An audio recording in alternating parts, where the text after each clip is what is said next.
Hey, y'all. It's your girl, Chris Omni, the Eco Health Hippie, back once again for the final installment because I found number 5. And I have to admit that when I saw this image online, I thought that they were handcuffs wrapped around the wrist. And my mind shifted when I got up here and I read the sign, and it has nothing to do with handcuffs. Absolutely nothing. But I guess that's all about perspective. And it's also all about how art is subjective. I've asked a couple of people what they're receiving from this, and one man said he saw a snake. Another woman said that she sees hands reaching out because there are hands on the other side. And after I walked around this piece, I was more impressed with this position back here, which I'll flip around pretty soon, because it gave me a new perspective. It gave me the perspective of an invitation that, oh my God, I just looked up and I saw the crust on my eyes. Yes, I've been crying over these pieces, especially that last one. But I'll leave it. It's all natural.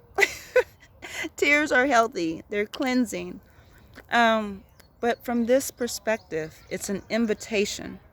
It's an invitation to experience life, experience something new.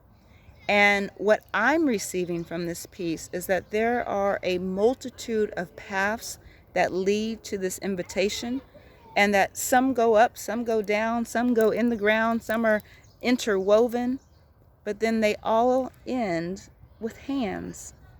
Hands inviting you to receive whatever you need to receive in that moment. And to me, this piece right here is the embodiment of eco-spirituality. That it's an invitation to you to see with new eyes. It's an invitation to you to listen with new ears. That was like perfect timing. Did you hear the birds? It's an invitation to you to move with new intention and in operating in this space of nature, who I refer to as Mother Earth, that she's inviting us on a journey. She's inviting us into a new experience that is not new at all, but it's new to some of you. It's definitely new to me. This is like 1 year in. And it's an invitation to speak with new tongue. That as we interact with people, that we speak life, that we speak love. You don't know what people are going through, so take a moment to speak and ask. And that same thing happened just this morning. Okay, people are climbing on the sculptures,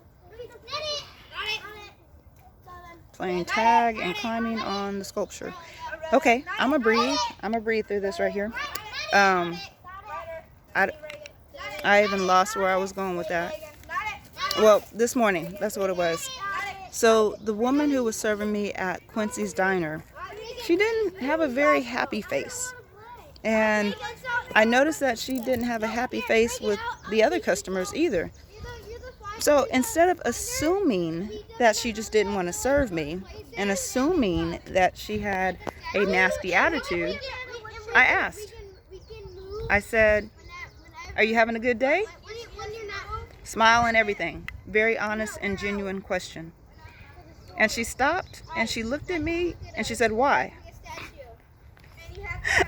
That was not the response I was expecting. I said, "I was just asking. I'm just checking in on you." She said, "No one ever asks if I'm okay." She proceeded to tell me that she's a single mom and she doesn't get time to herself, and she continued to tell the story of her life in just those brief little 2 or 3 minutes. But what got me is she said, "No one ever asks me how I am." Speaking with new tongue. Be present with people. When you ask how they're doing, let it be an invitation for them to genuinely tell you how they are feeling. And if you hear not well, stop and ask for clarification or ask if they want to talk. Hold them in a space of pure, honest heart communication.